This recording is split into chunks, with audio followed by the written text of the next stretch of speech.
एक बाप का इंतज़ार। रोहन अपने शहर के आलीशान 3 BHK फ्लैट की बालकनी में बैठकर लैपटॉप पर अपनी कंपनी की प्रेजेंटेशन देख रहा था। सोशल मीडिया पर उसके लाइफस्टाइल के हज़ारों फॉलोअर्स थे। वह अपनी हर सफलता, महंगी गाड़ी और छुट्टियों की रील्स पोस्ट करता था, जिस पर लोगों के ढेरों लाइक्स और कमेंट्स आते थे। उसकी पत्नी रिया भी एक फैशन इन्फ्लुएंसर थी। बाहर से देखने वालों के लिए रोहन और रिया की ज़िंदगी एकदम परफेक्ट और मॉडर्न थी, लेकिन इस चमकदार ज़िंदगी के पीछे एक गहरा सन्नाटा भी था। गांव के एक छोटे से घर में रहने वाले रोहन के पिता कैलाश जी हर शाम रोहन का सोशल मीडिया पेज खोलकर बैठ जाते थे। वे खुद ज़्यादा पढ़े लिखे नहीं थे, लेकिन रोहन की तस्वीरें देखकर मुस्कुरा लेते थे। रोहन को शहर गए 7 साल हो चुके थे। शुरुआत में वह हर वीकेंड पर फ़ोन करता था, लेकिन जैसे जैसे उसका कॉर्पोरेट कैरियर बढ़ता गया, पिता के लिए उसका समय ख़त्म होता गया। अब तो बस महीने की पहली तारीख को बैंक अकाउंट में कुछ पैसे ट्रांसफ़र हो जाते थे और एक फॉर्मल व्हाट्सएप मैसेज चला जाता था, पापा पैसे भेज दिए हैं, अपना ध्यान रखना। कैलाश जी को पैसे की नहीं, अपने बेटे की आवाज़ की ज़रूरत थी। वे जानते थे कि रोहन अपनी कॉर्पोरेट लाइफ में बहुत व्यस्त है, इसलिए वे खुद कभी कॉल करके उसे परेशान नहीं करते थे।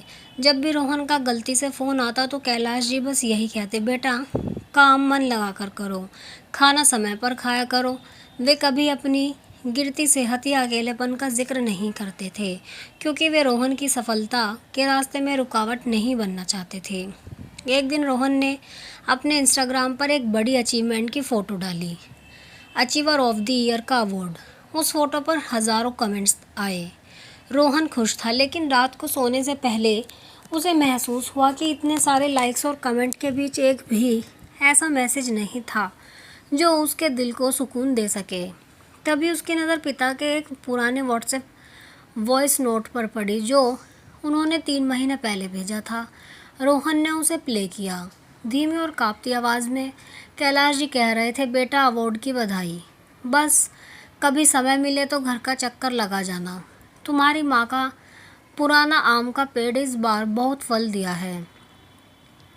रोहन का दिल अचानक बैठ गया। उसे याद आया कि पिछले 3 सालों में उसने एक बार भी गांव जाकर पिता से मुलाकात नहीं की थी।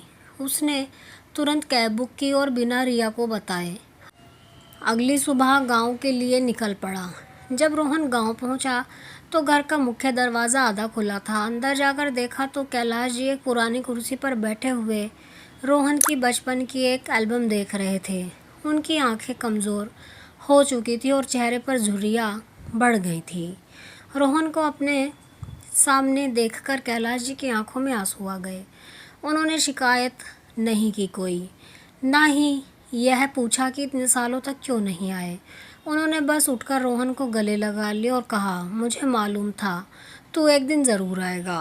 उस दिन रोहन को समझ आया कि असली मॉडर्न लाइफस्टाइल वह नहीं है जहां हज़ारों अनजान लोग आपको लाइक करें, बल्कि वह है जहां कोई एक इंसान बिना किसी स्वार्थ के सिर्फ आपकी एक झलक का इंतज़ार कर रहा हो।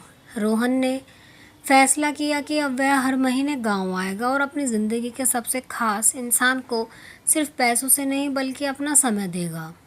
अगर आप भी मानते हैं कि माता पिता से बढ़कर दुनिया में कुछ नहीं, तो कमेंट में माँ बाप ज़रूर लिखें।